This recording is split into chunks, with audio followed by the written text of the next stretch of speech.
Question number 11 हमसे क्या कह रहा है ये, वाई टू गैसेस, जो गैसेस होती हैं always tend to be less soluble, बहुत कम सॉल्युबल होती हैं लिक्विड्स में, कब किस कंडीशन में, as the temperature is raised, मतलब इंक्रीज कर दिया, रेज मतलब बढ़ा दिया जाता है। तो थ्योरेटिकल क्वेश्चन है और ये किस पे बेस्ड है, हेनरीज लॉ पे। देखिए हेनरीज लॉ क्या कहता है, जो सॉल्युबिलिटी होती है, the solubility of gas in a liquid decreases with rise in temperature। ये आपको पता होना चाहिए, हमने बता रखा है पहले प्रीवियस वीडियोस में अपने, कि जब सॉल्युबिलिटी ऑफ गैस, गैस की सॉल्युबिलिटी अगर लिक्विड में हम कर रहे हैं, डिसोल्यूशन कर रहे हैं, तो डिक्रीज होती है अगर हम टेम्परेचर उसका बढ़ा देते हैं। टेम्परेचर बढ़ाने पे हमारा क्या होता है, सॉल्युबिलिटी डिक्रीज होती है। क्यों होता है,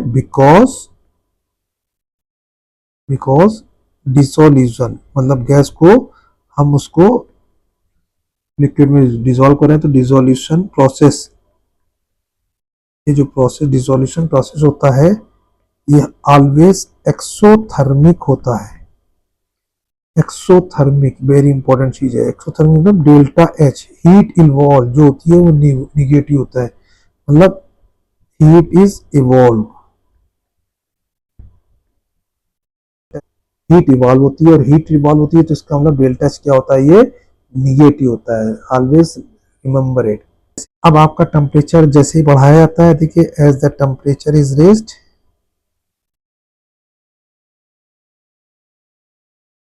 हम टेम्परेचर को बढ़ा रहे हैं तो क्या होगा, जो इक्विलिब्रियम होगा, इक्विलिब्रियम होगा, इक्विलिब्रियम चैप्टर का मतलब ये पार्ट जो है, इतना पार्ट तो आपका टेम्परेचर बढ़ाने पे सॉल्युबिलिटी डिक्रीज होती है, लेकिन इसके आगे वाला part equilibrium Le Chatelier principle आपका होता है, उस पर बेस्ड है कि as the temperature is raised equilibrium shift shift हो जाता है इधर बैकवर्ड डायरेक्शन, बैकवर्ड। सो तो escape मतलब निकलना, escape of gas occurs from solution।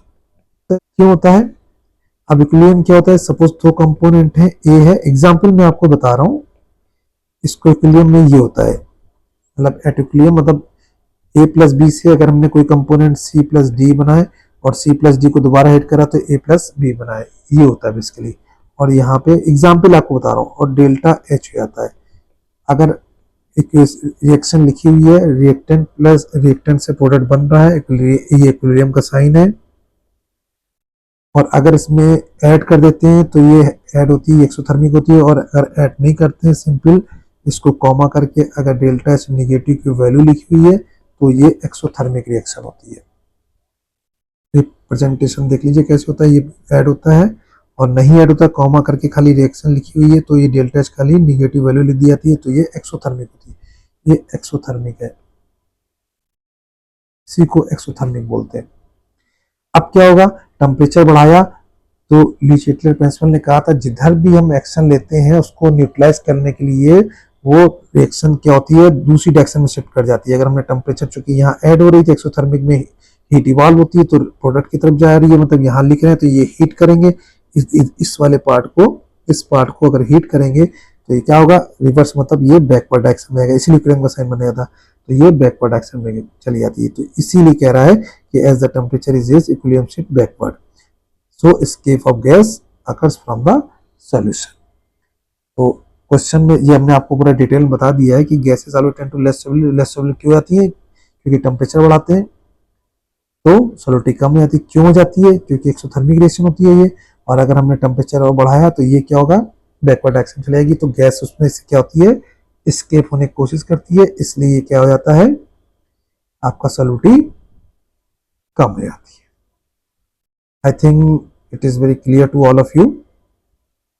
Now move to question number 1.12। फिर भी अगर आपको लगता है तो एक बार दोबारा वीडियो को रिवर्स करके देख सकते हैं, फास्ट मोड में, स्लो मोड में, जैसा आपको समझ में आता है। ये भी थ्योरेटिकल क्वेश्चन है, ये आपको हमने वीडियो अपना जो सेकंड नंबर अपलोड किया है की पॉइंट्स और डेफिनेशन वाले में, इसमें आप जाके दे सकते हैं। फिर भी मैं शॉर्ट बता देता हूँ कि जो हेनरी ला था, हेनरी ला कहता था कि पार्शियल प्रेशर ऑफ गैस जो होता है, पार्शियल प्रेशर ऑफ जो गैस होता है वो हेनरी कांस्टेंट इनटू जो मोल फ्रैक्शन ऑफ गैस होता है इसके बराबर होता है। ये हेनरीज लॉ था कि partial pressure of gas is proportional to mole fraction of gas, और ये के एच हेनरी होता है, तो यहाँ पे हेनरी कांस्टेंट आता है, तो P gas is equal to K H into X. ये जो ये दिया हुआ है ये क्या है, मोल फ्रैक्शन ऑफ गैस। ये हमारे प्रीवियस में देख सकते हैं, उसमें हमने एप्लीकेशन भी सारे बताए थे। एनॉक्सिया वाला बताया था कि हाइट पे जब जाते हैं, एक जो स्कूबा डाइवर उसके पानी के अंदर जाते हैं तो उनके बेंड होती क्रैक्स आते हैं कि उसमें हीलियम मिलाते हैं जिससे कि जब बाहर आए तो आपके बॉडी में मसल्स में पेन वगैरह ना हो। तो दो तीन एग्जाम्पल थे, एक कार्बोनेटेड एरेटेड ड्रिंक्स होती हैं जिसमें कि लिक्विड में हम CO2 मिलाते हैं, तो जैसे हम कोल्ड ड्रिंक्स वगैरह पीते हैं तो ये उसी के एप्लीकेशंस होते हैं जो कि हमने बताए हुए हैं बहुत डिटेल में, तो आप जाके वो दे सकते हैं। तो इसको हम स्विच ओवर कर रहे हैं कि दोबारा रिपीट नहीं करेंगे, आप वीडियो में देख सकते हैं जाके।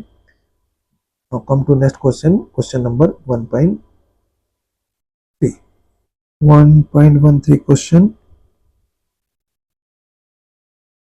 क्वेश्चन में कह रहा है partial pressure of the ethane. Ethane क्या होता है हमारा, C2H6।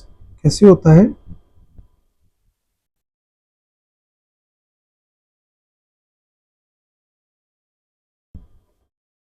CH3 C2H6 होता है, मेथ 8 इथेन होता है ये, over solution containing 6.56 into 10⁻³ gram of ethane. इतनी इथेन है, प्रेशर 1 बार, पार्शियल प्रेशर कितना कह रहा है 1 बार है। इफ द सोल्यूशन कंटेन्स इतने gram 5×10⁻², then what shall be the partial pressure. Simple है, इक्वेशन बस लिखनी होती है। हम अब आपको फॉर्मूला, ये बेसिकली फॉर्मूला बेस्ड क्वेश्चन है पूरा, तो इसमें जो Henry's law, basically Henrys law था ये। देखिए मैं जहां पे भी क्वेश्चन में, मेरा टारगेट जो मोटो एम है हमारा वो क्या है कि आपको समझ में ये आना चाहिए कि इसमें कैसे हमें अप्लाई करना है, कौन सा फॉर्मूला लगाना है। जहां पे भी आपको देखिए पार्शियल प्रेशर दे रहा है, इतने ग्राम दे रहा है, फिर ग्राम दे रहा है, फिर पार्शियल गैस दे रहा है, जहां भी गैस आ गया, सोल्यूशन आ गया, समझ लीजिए आपका हेनरी लॉ वहां एप्लीकेबल होगा।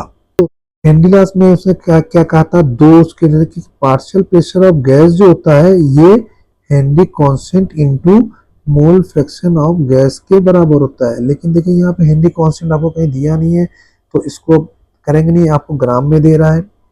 अब दूसरा उसने कहा था कि जो सॉलिबिलिटी होती है, सॉलिबिलिटी होती है आपकी, कैन बी एक्सप्रेस्ड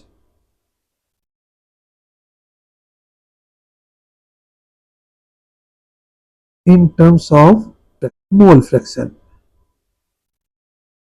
और जो मोल फ्रैक्शन होता है ये क्या है, ऑफ द गैस है इन सॉल्यूशन, ये मोल फ्रैक्शन है। तो सेकंड उसके फॉर्म एक ये थी, नॉर्मली तो हम लोग ये वाला फॉर्मूला पढ़ते हैं लेकिन ये उस फॉर्मूले बेस्ड नहीं, इस पे सॉलिडिटी जो है प्रोपोर्शनल है आपके प्रेशर ऑफ द गैस, और ये किस पे होती है, एट कांस्टेंट टेम्परेचर पे होती है। किसी कांस्टेंट टेम्परेचर पे आपकी over solution, solidity of the gas, over solution कैसे होगी, solidity proportional to pressure of the gas. ये फॉर्मूला बेसिकली। तो अगर सॉलिडिटी को हम कहते हैं एम है, एम ग्राम पर यूनिट वॉल्यूम, वॉल्यूम तो दिया नहीं है, ये आपकी सॉलिडिटी आपकी दे दी गई है। ये अगर प्रोपोर्शनलिटी कांस्टेंट ने की हटा दिया और ये हमने प्रेशर ले लिया, तो ये भी एक फॉर्मूला इसका होता है, इसका हेनरी का। ये उसी से पार्शियल गैस का फॉर्मूला निकला था, partial gas proportional to K H into x gas. क्यों? क्योंकि solidity can be express in terms of mole fraction, जब इसको करेंगे तो वो उसी फॉर्म में आ जाता है। अब चूंकि यहाँ पे वो नहीं दिया हुआ, सिंपली दिया सॉलिडिटी भी है, सो सॉलिडिटी कितनी है 1 ग्राम है, सॉरी 1 बार है प्रेशर पहली क्वेश्चन में, और दूसरे में कितना आपका क्या दिया है कि partial pressure of ethane over solution containing 6.56 into 10⁻³ ग्राम। तो आपको क्या दिया है देखिए, लिख लीजिए 6.56 इंटू 10⁻³ ग्राम दिया हुआ है, और पहली बार प्रेशर कितना दिया हुआ है आपका 1 बार दिया है। एक तो ये क्वेश्चन आ जाएगा। अब दूसरा क्या आ जाएगा, फिर क्या कह रहा है, the solution contains 5, second time कह रहा है 5 इंटू 10⁻² ग्राम है, और तब प्रेशर आपको क्या है निकालना है, पार्शियल प्रेशर, बस यही निकालना था। तो पहले में सॉल्युबिलिटी दी हुई है, तो 6.56 इंटू 10⁻³ ये तो कांस्टेंट है, पार्शियल प्रेशर जो है 1 बार है, तो इक्वेशन क्या हो गया 1 हो गई आपकी। सेकंड के लिए देखिए क्या है, ये दो पार्ट में निकालेंगे, पहली इक्वेशन ये निकालेंगे, सेकंड में ये निकालेंगे।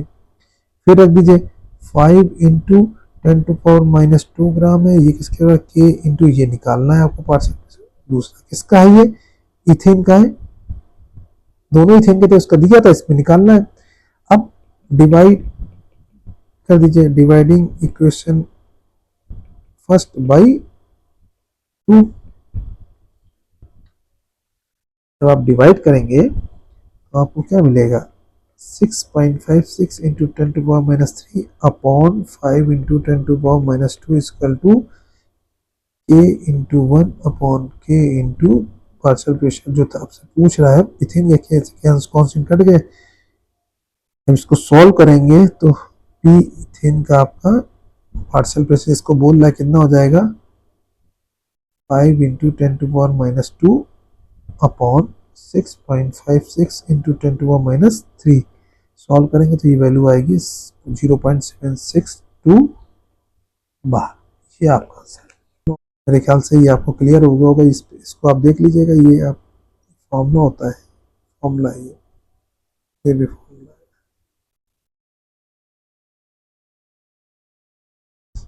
Now move to next question. ये क्वेश्चन नंबर 1.14 है आपका। ये भी आपका थ्योरेटिकल क्वेश्चन है, ये हमने आपको वीडियो नंबर 2 में सारा बताया हुआ है। थ्योरेटिकल क्वेश्चन है ये आपका। अब इसमें कह रहा है what is mean by positive and negative deviation. तो सिंपल है, डेल्टा एच मिक्स अगर जीरो है, डेल्टा वी जीरो है, आयनों में डिसोसिएट या एसोसिएट नहीं हो रहा है, कोई इसमें इंट्रैक्शन मतलब मॉलिक्यूलर इंट्रैक्शन, दो मॉलिक्यूल है, एक ए है ये बी भी है, और अगर हमने एक इसके मिल के बनाया दोनों से एक मॉलिक्यूल, तो अगर ये दोनों बराबर इंटरमॉलिक्यूलर फोर्स, तो वो फॉलो करते हैं किसको, राउल्स लॉ को। और अगर डेल्टा एच ज़्यादा हो जाएगा, वी ज़्यादा हो जाएगा, या डेल्टा एच कम हो जाएगा, डेल्टा वी कम हो जाएगा, तो वो पॉजिटिव या निगेटिव डेविएशन को दिखाएंगे, पॉजिटिव डेविएशन दिखाएंगे या निगेटिव डेविएशन को शो करेंगे। ये हमने प्रीवियस वीडियो में बनाया इसलिए रिपीट नहीं कर रहा हूँ, इसमें आप जाके देख सकते हैं थ्योरेटिकल क्वेश्चन को कि शो करते हैं। Question number 1.15। क्वेश्चन हमसे कह रहा है कि एन एक्वस सोल्यूशन मतलब पानी में घुला हुआ है, नॉन वोलेटाइल है, नॉन वोलेटाइल मतलब इसकी वेपर्स नहीं होती है, एक्सर्ट से प्रेशर ऑफ 1 पॉइंट, प्रेशर हमें दिया हुआ है the normal boiling point of this solvent, what is the molar mass, को क्या निकालना है, मोलर मास ऑफ सॉल्यूट निकालना है। क्वेश्चन में गिवन क्या है, जो गिवन है नोट कर लेते हैं। गिवन हमें क्या है, प्रेशर में दिया 1.004 बार दिया।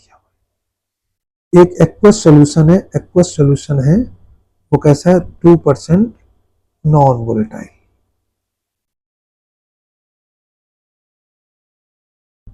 सॉल्यूट का, ये गिवन है। मॉलिक्यूलर मोलर मास हमें निकालना है।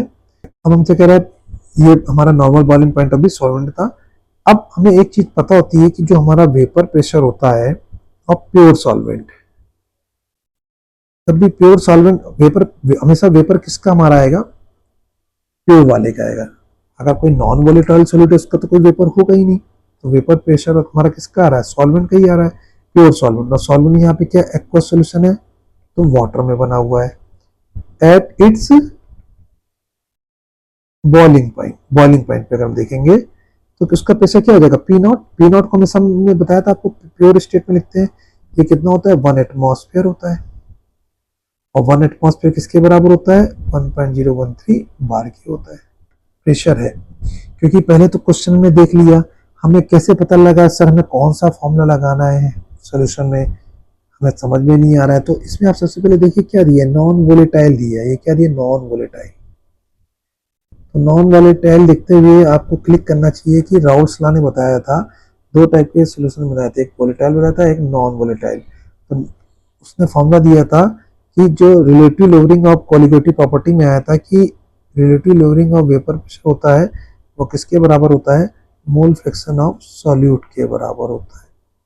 जहाँ पे पी नॉट आपका किस में होता है, पी नॉट आपका जो प्रेशर वेपर प्रेशर होता है ये प्योर वेपर प्रेशर होता है सॉल्वेंट का, लिक्विड का।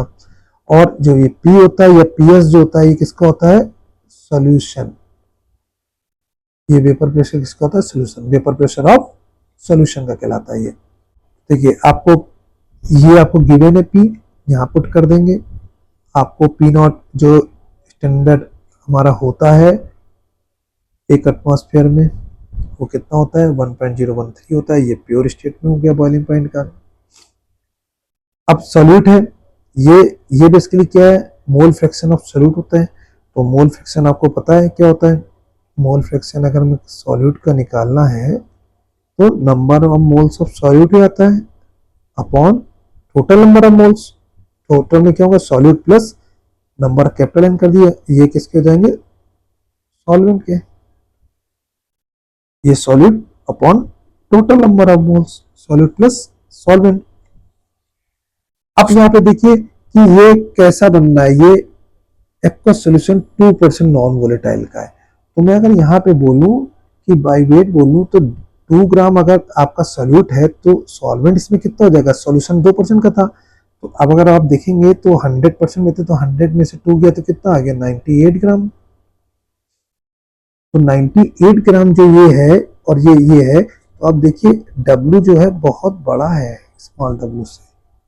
तो यहाँ पे जब नंबर ऑफ मोल्स निकालेंगे सॉल्यूट के तो इसको क्या कर सकते हैं, as compare to solvent negligible कर सकते हैं। तो मतलब अगर मैं बोलूँ कि नंबर ऑफ मोल्स सॉल्वेंट के अगर बहुत ज़्यादा है सॉल्यूट से, ये किसके थे, सॉल्वेंट के, और ये नंबर ऑफ मोल्स किसके हैं, आपके सॉल्यूट के। अगर number of moles of solvent solute से बहुत ज़्यादा है तो इसको नेग्लिजिबल मान सकते हैं। तो इस केस में क्या हो जाएगा, small w upon molecular mass solute का upon capital W upon molecular mass solvent का। ये मोल फ्रैक्शन हो गई, ये नेग्लिजिबल मान लिया क्योंकि बहुत कम है, इसकी क्वांटिटी 2 ग्राम है। अब वैल्यू आप पुट कर दीजिए फॉर्मूले में, ये फॉर्मूला था राउल्ट्स लॉ का कोलिगेटिव प्रॉपर्टी वाला। तो पी नॉट हमें दिया है 1.013, ये देखिए माइनस पी 1.004 क्वेश्चन में था। ये स्टैंडर्ड होता है, एटमॉस्फेरिक प्रेशर होता है जिसको बोलते हैं पी नॉट प्योर जो है 2, मॉलिक्यूलर मास का हमें निकालना है अपॉन 98 हमें सॉल्वेंट का देखिए दिया हुआ है 98 अपॉन इसका वाटर का मॉलिक्यूल कितना होता है 18। तो जब हम इसको सॉल्व करेंगे, सॉल्व करने में हमारी वैल्यू जो आएगी मॉलिक्यूलर मास ऑफ सॉल्यूट, यही तो है m, मॉलिक्यूलर मास निकालना है जो, ये आएगी 41.3 ग्राम पर मोल। यही आपका आंसर है।